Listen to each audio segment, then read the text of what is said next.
She was 4 years old the first time a man looked at her the way a man looks at his wife on their wedding day. Little girls are supposed to dream about being models and doctors and veterinarians. Instead, she fought sleep, eyes wide with terror of another night greeted by her stepfather's shadow. He was a real monster in her bedroom, and Mom, she was too fragile, too selfish to accept the truth that her little girl's innocence had been stolen one night when her boyfriend decided she wasn't good enough anymore. And since the little girl never had a real father, she accepted his advances because he always promised her his touches were acceptable, because he loved her. When you don't know yourself and you don't love yourself, you will fall for anything that sounds like love and feels like love. She was a walking corpse, stained with the fingerprints of strangers. And all she wanted was to walk the earth without the heaviness, the weight of all the men who tore a piece of her and took it with them. She never made it to see her 18th birthday. This is for the pain, for the stains that bath water won't wash away, for the scars left on the hearts of the fatherless child. This is for the girls objectified instead of praised like queens. This is for the agony. Growing up without a father, but all you really want is love, and you don't understand love. So one day when some guy stops you in a train station or a street corner and tells you you're beautiful, you are quickly intrigued. You like the fact that someone notices you, and you will do anything to feel like he's everything, and he promises you everything, and the things he convinces you to do, they don't seem that bad if afterwards he shows you how much he loves you. Your morals are abandoned on that sidewalk where you turned your first trick. Your beauty is left in that hotel room where some stranger touched you like his girlfriend and then left the money on the nightstand. And every night, you die again, compromising your worth for what your pimp calls love and security.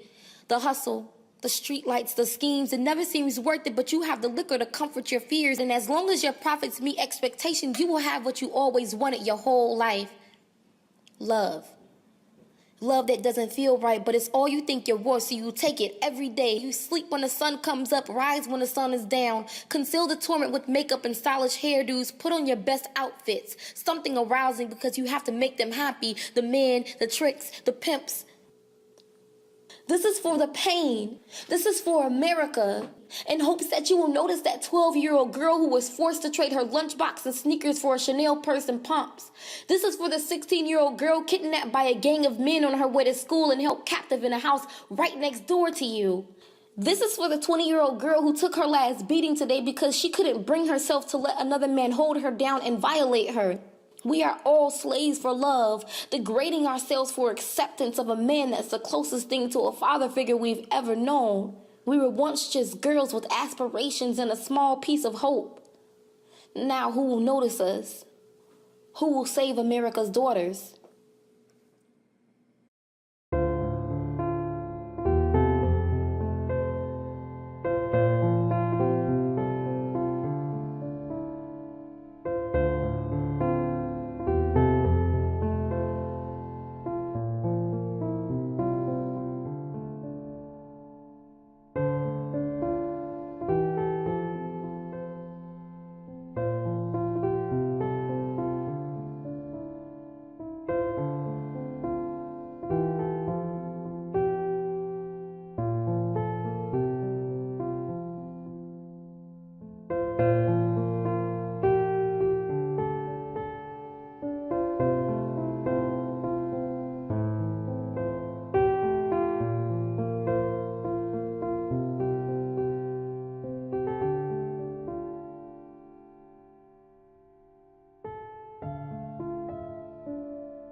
I'm flying,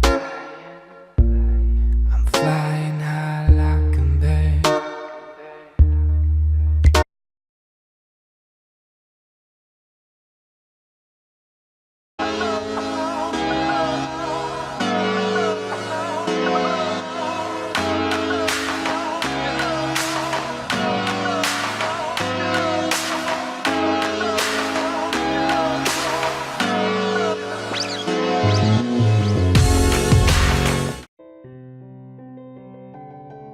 Human trafficking is the most catastrophic and oblivious issue. How many times have you seen someone on a corner and thought, oh, that's a prostitute? But how many times have you realized that those same people might be held hostage?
You see, it starts off from the victim's conditions.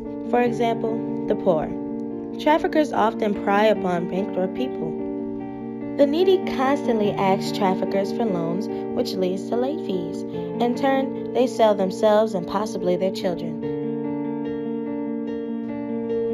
And because of their vulnerability and immaturity, children are easily manipulated and cycle possibly longer. Also, debt-persecuted refugees are sources as to why trafficking is common for the poverty-stricken.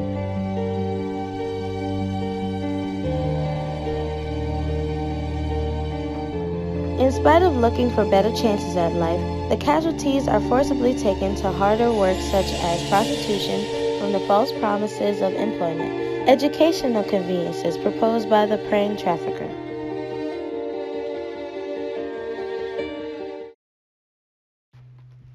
So wait, how does this problem even start? Do strange people just come up to a random stranger, take them away, and put them through the system? Well, that's one way, but don't you think that'll be a little too obvious? Rapists and killers do it all the time. But these particular people do it in a more sneakier way to not get caught.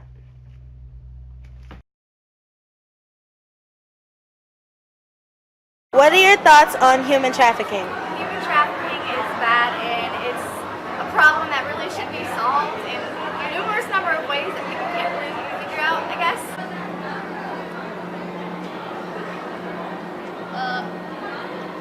It's pretty bad. Human trafficking is definitely like completely wrong, and it's something that needs to be stopped, but we don't really have a way to directly stop it yet.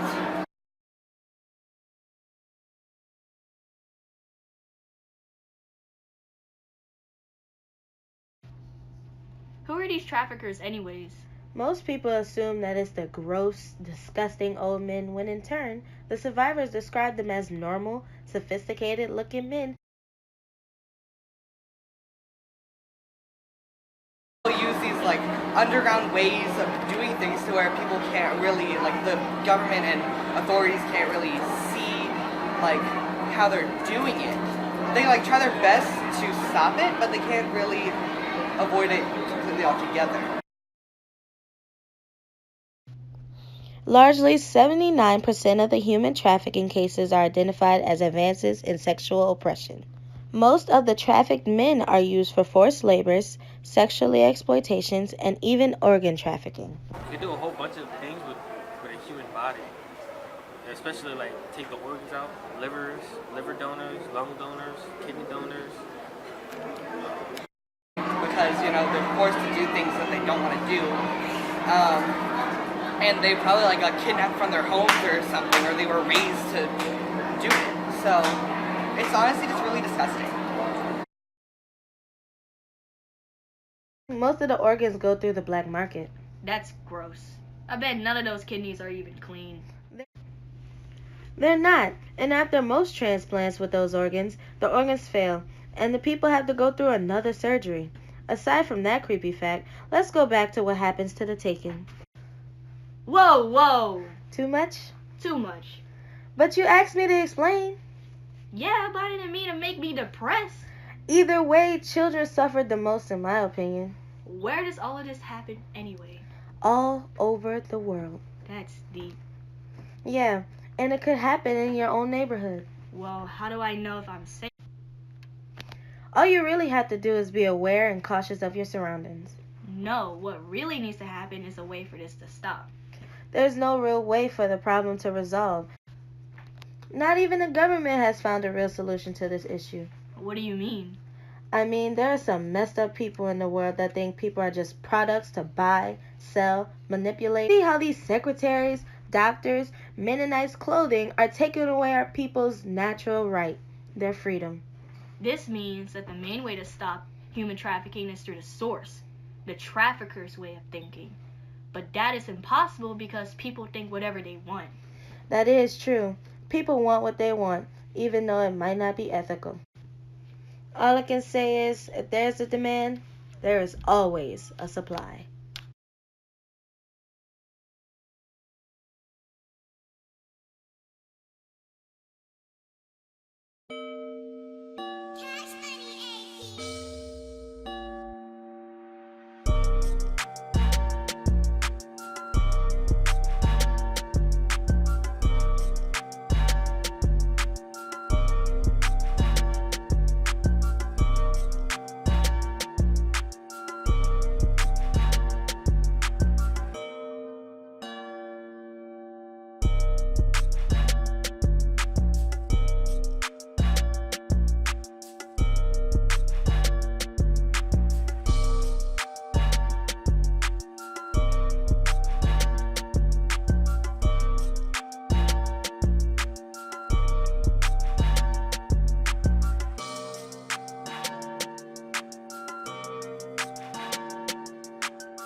I was born and raised in a small town in Southern Oregon, and I was a good kid in school. I grew up in a normal middle-class family.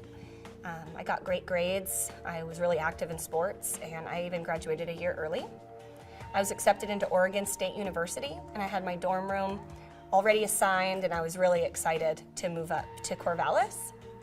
But that summer I got pregnant by my boyfriend, and I had to make a real tough decision whether I was going to keep my baby and unenroll from university or get an abortion and keep it all a secret. And that was a really tough summer for me.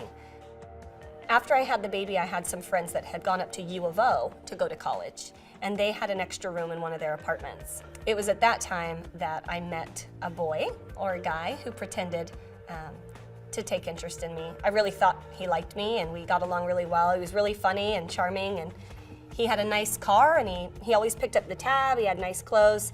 He told me he was a record producer, that he had a band up in Portland, and that's why he frequently went out of town. There's a saying that says when you take a child by the hand, you take the mother by the heart. And I really think that's what happened for me, because I had this new little girl and this man who showed this desperate attention towards her, like he wanted to really help make this family that I really wanted for my daughter. And he invited me to move in with him after about 6 months of dating, and I was really excited. And I brought him down to Southern Oregon to meet my family, and everything seemed fine until we arrived in Las Vegas. He said we were moving there because that was the entertainment capital of the world, and being a record producer and having a band, that's where they were going to get the most gigs and the most jobs, and that's where his job was leading him. So I desperately wanted to go with him, to be with him, and to start this family that he promised me. He pulled up to an escort service, And he said, "This is how it works in Vegas. I've spent a lot of money to get you here. I put first and last on an apartment. I filled your fridge up with food. And you're gonna need to earn that money back." And I felt trapped. I felt like, how am I gonna get out of this? And you didn't know if you were gonna live or die. You didn't know what he was gonna do or what he was capable of. And so it was really scary.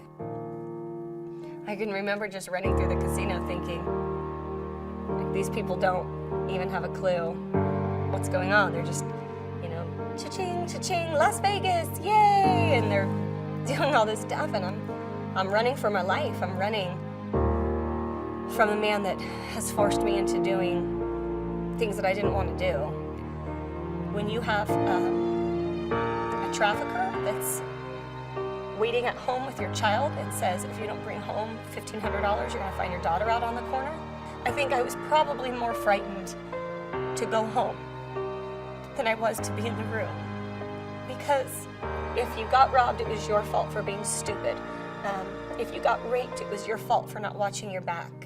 Anything that happened to you was typically your fault, and you incurred more punishment for allowing those things to happen to you. So it made you always walk in fear of your trafficker.